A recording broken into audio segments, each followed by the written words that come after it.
امام حسن کے پاس ایک بندہ ہے, بڑی مزیدار بات داتا علی اجویری نے لکھی, مجھے پڑھ کے بڑا ہی مزہ آیا اور سمجھ بھی آئی کہ اہل بیت نبوت کی اصل مخالفت کون کرتا ہے.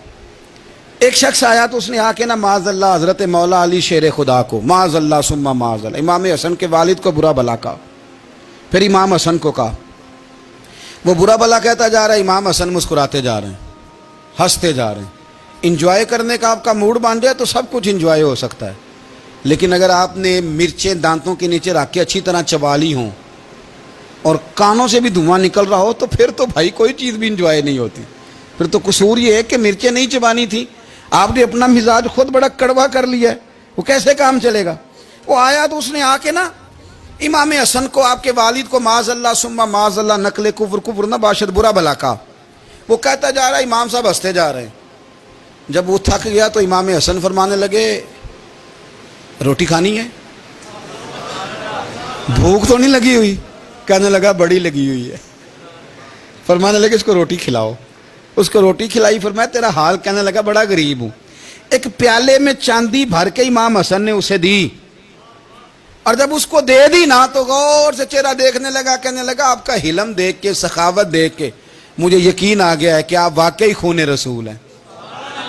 امام صاحب فرمانے لگے یہ بیچارہ اصل میں تنگ ہے اپنی زندگی سے, اصل اس کا حال کوئی نہیں, تو میرے ساتھ یہ حرکتیں کر رہا ہے. تو یہ آپ سمجھیں اس بات کو, کچھ لوگ بیچارے ویسے ہی تنگ ہوتے ہیں, پریشان ہوتے ہیں, ویسے ہی بلا وجہ معاملہ ہی کوئی نہیں.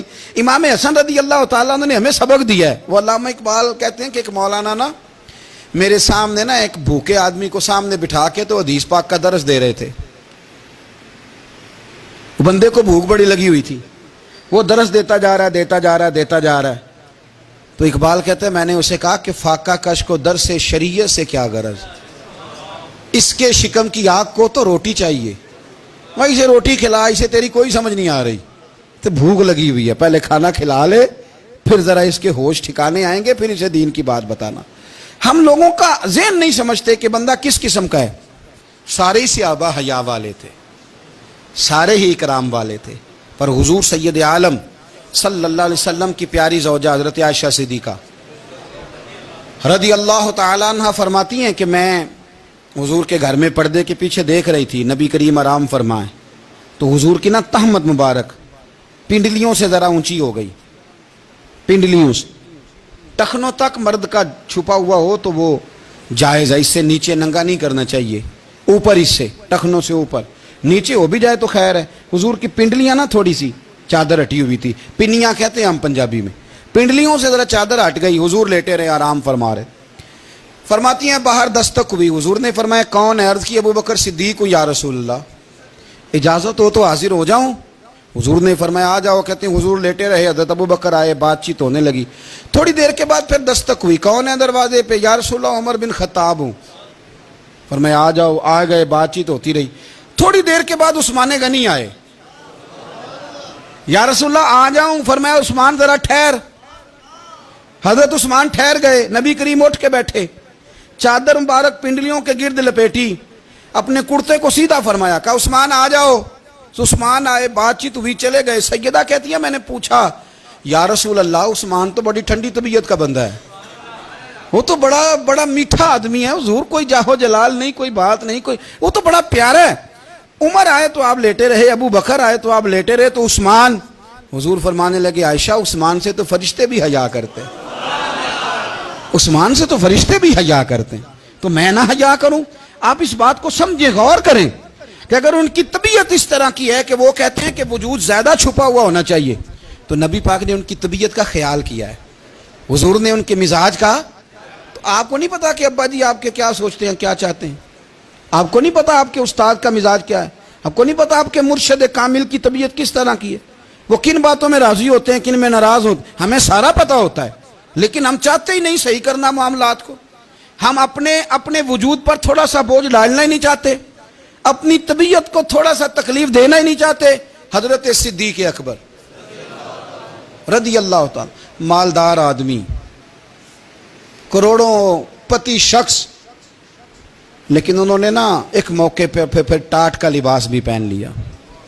تو کسی نے ان سے کہا ابو بکر یہ کیا؟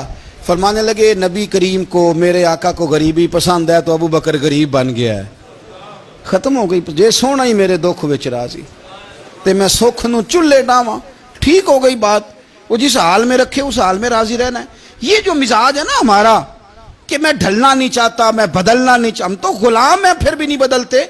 تھوڑا سا خیال کریں. میں کہا کرتا ہوں کہ اماں کو زیادہ نہیں ضرورت پیسوں کی. ہاں ماں تو ماں ہوتی ہے, وہ کو ریٹ لگا کے طرح سے پیسے مانگے گی. اماں کو تو بس اتنی ضرورت ہے کہ ماں جو کہہ دے جی کر دو. ماں کو تو اتنی ضرورت ہے کہ 2 منٹ رات کو بیٹھ جاؤ پیروں میں, اماں لا تیرے پیر دبا دوں, بھائی اتنا ہی کافی ہے. وہ کہے گی او ہو میرا پتر بڑا چنگا. اللہ وہی انج دی اولاد سارے نو دے. او بھائی ایسے کر دے. وہ تو سویرے پورے محلے کو ابا جی کو کوئی نہیں ضرورت تیرے پیسوں کی.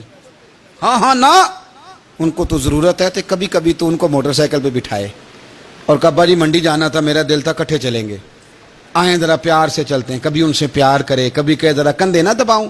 او یارو اس کی ضرورت ہے, نہیں ضرورت مرشد کامل کو کسی کے پیسوں کی. نہ, اللہ جانتا ہے جو کامل آدمی ہوتا ہے اسے ضرورت ہی نہیں ہوتی. اسے تو اتنی ضرورت ہوتی ہے کہ اس نے کہہ دیا سیانے بن جاؤ تو سیانے بن جاؤ. اس نے کہہ دیا نیک ہو جاؤ تو نیک. اس نے کہا ہے کہ آج آ جانا تو پھر, اور نہ یار کہاں ضرورت ہے تیری. میں اتنا ہی بڑا. ہم لوگ دوسروں کے بارے میں سوچتے ہی نہیں. بس میں مجھے سکون دو, میرے مطابق ڈھل جاؤ, میری بات کرو. اور نہ یارو, میرے رسول کریم, میرے نبی رحمت سرور دو عالم صلی اللہ علیہ وسلم دوسروں کا خیال کرتے, ان کے مزاجوں کا خیال کرتے, ان کی طبیعت کا خیال کرتے, ان کے معاملات کو دیکھتے.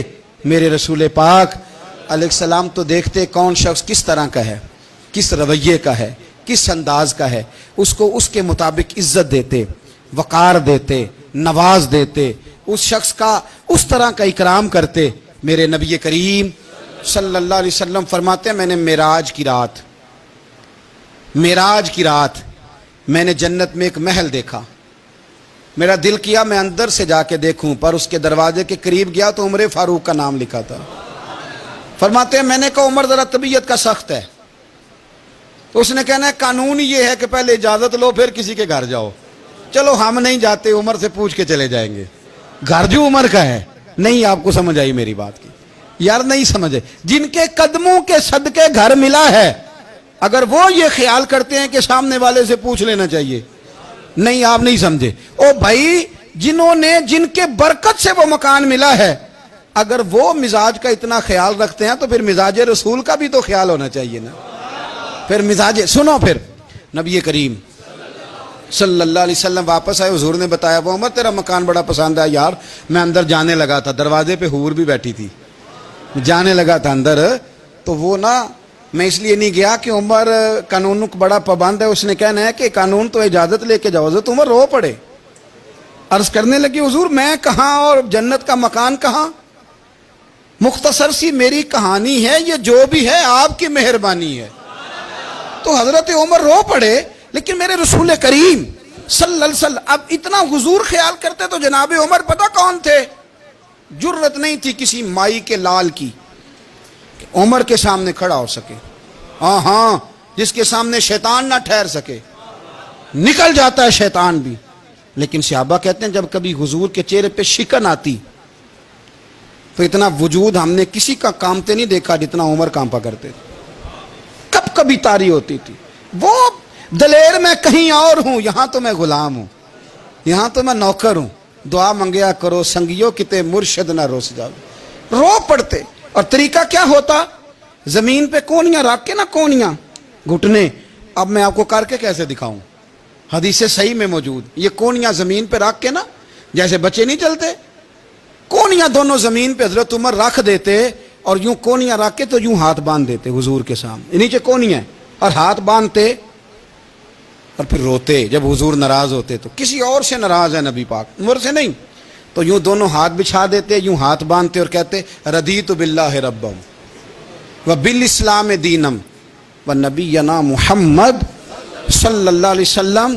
یا رسول اللہ میں بڑا راضی ہوں کہ اللہ میرا رب ہے. حضور میں بڑا راضی ہوں, حضور میں بڑا راضی ہوں کہ اسلام میرا دین ہے. و محمد نبیم و رسولہ, اور میں بڑا راضی ہوں کہ اللہ نے محمد کو نبی اور رسول بنایا. حضور بڑا راضی ہوں، مہربانی فرما، بڑا راضی